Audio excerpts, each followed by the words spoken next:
I have to probably say that I have major Masonic roots. I have never been part of a Masonic lodge. I have never taken Masonic oaths or rituals. A lot of my family, because Texas was pretty much Masonic through and through, was Masonic, high-level Masonic. And they were very, very good people. George Washington was a Mason. And yes, undoubtedly, my family on both sides on the Mayflower, hardcore Protestants, you could say Rosicrucians. This country was founded by real Rosicrucians, not the Rosicrucians you see out there today. And so, undoubtedly, if you want to say it, I mean, I would say I come out of a classical Enlightenment family of what you would call real Illuminati, real Enlightenment. And I'll just say it here on everybody asks me who I am, I'll tell you.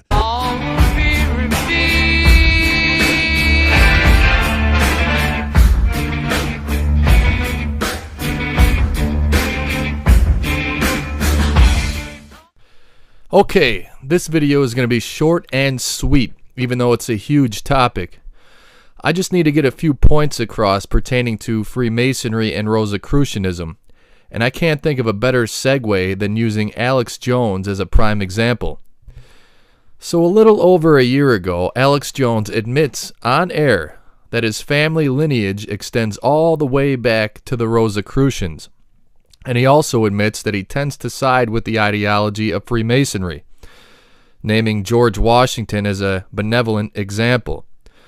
Well, the original Rosicrucians and Freemasons weren't as benevolent as you may think, and we'll get into that in a minute. But first, about Freemasonry. Why even bother studying it? The reason why it's important in the grand scheme of things is because it's the precursor to all modern secret orders. And I can't emphasize that anymore. I don't think a lot of people understand this. Again, it is the originator of all secret orders, and this can be proven. Here, this is coming straight from a respected source, the Cyclopedia of Fraternities, published in the year 1899. It states, "The Masonic fraternity is directly or indirectly the parent organization of all modern secret societies, good, bad, and indifferent." That's why it's important. We're talking about everything from Skull and Bones, co-founded by Freemason Alfonso Taft, to Mormonism, founded by Freemason Joseph Smith, to Odd Fellowship, to college fraternities, to Ordo Templi Orientis, to the Alliance Israelite Universal, founded by Jewish Freemason Adolphe Cremot, to B'nai B'rith, which was founded by a group of 12 Freemasons. All modern secret orders have Masonic roots. Most of the Rothschilds were Freemasons, extending all the way back to Nathan and James Rothschild of the 18th century. So needless to say, the study of Freemasonry is extremely important in understanding our modern situation. Now, why is it important to discuss a mysterious group like the Rosicrucians, which developed some 500 years ago? Well, for one, the original Rosicrucians, we're talking about Sir Francis Bacon, Johann Valentin Andreas, Dr. John Dee. These were the men who developed modern Freemasonry. In the early 17th century, 3 Rosicrucian manifestos appeared in Europe, pronouncing the existence of the Brotherhood of the Rose and Cross. These manifestos were extremely antagonistic to the Catholic Church and Islam. The author of 2 of the 3 manifestos is attributed to the German theologian Johann Valentin Andreas. It is with Andrea that we can observe the true belief system underlying Rosicrucianism. At its most basic level, Rosicrucianism is the fusion of esoteric elements into Christianity. We're talking about Kabbalah, Gnosticism, alchemy, and magic. And alchemy is more than simply turning base metals into gold. The true meaning behind alchemy is human alchemy, or the restructuring of the minds of humanity into a certain belief system. In the year 1619, Andrea wrote Christianopolis, a utopian novel that had a great impact on Sir Francis Bacon. Author Robert Applebaum did by far the best expose on the novel in his book Literature and Utopian Politics in 17th Century England. On Andrea's Christianopolis, he wrote, Take a look at what, in Andrea's mind, his utopian republic actually looks like. Or rather, examine the city's double-sided look. At the center of the city stands a towering temple of learning and religion, which also houses the city's government. The tower occupies what might be called a position of oversight.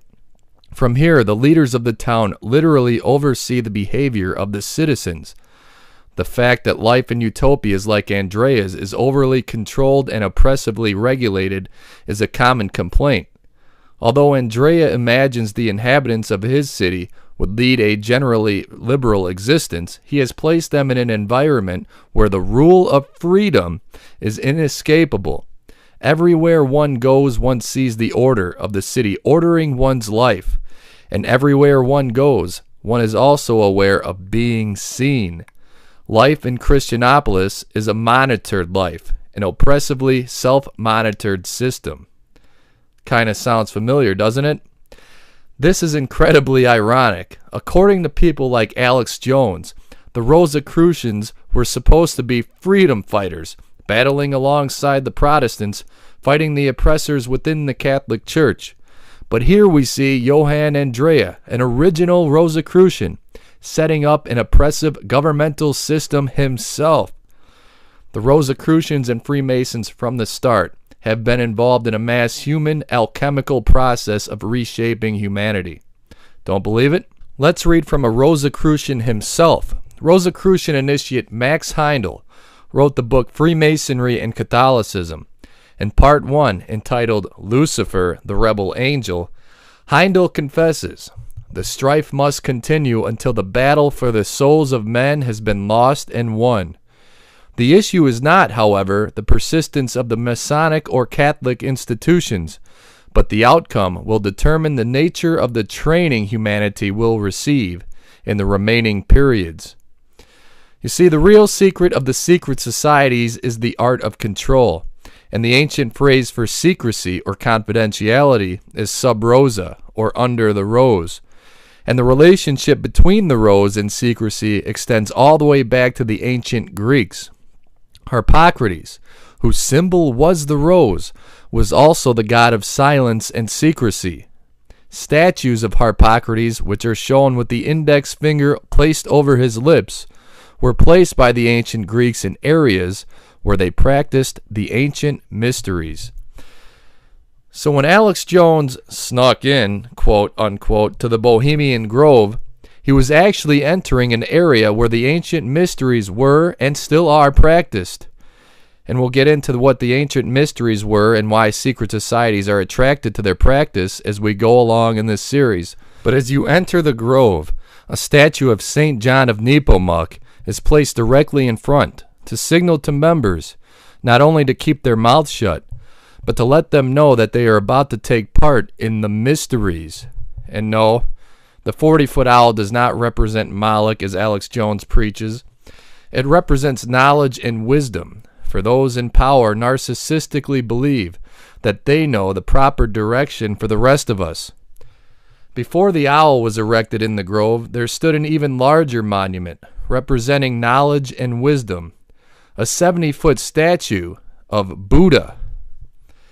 The practice of the ancient mysteries at the Bohemian Grove derives from Freemasonry. For Freemasons such as Albert Pike and J.D. Buck admit that Freemasonry is just an extension of the ancient mysteries. So what are the ancient mysteries? From author Arkan Darol, initiation ceremonies of secret cults of the mystery type invariably involve tests, sometimes most severe ones. The effect of certain experiences was a carefully worked program of mind training, which is familiar in modern times as that which is employed by certain totalitarian states to condition or reshape the thinking of an individual. This process produces a state in which the mind is pliant enough to have certain ideas implanted, ideas which resist a great deal of counter-influence. This was the secret of the mysteries, this and nothing else. And this was the essence of Alex Jones' benevolent Rosicrucianism. There's no secret society. There's no secret messages. There's no secret handshake. All will be revealed.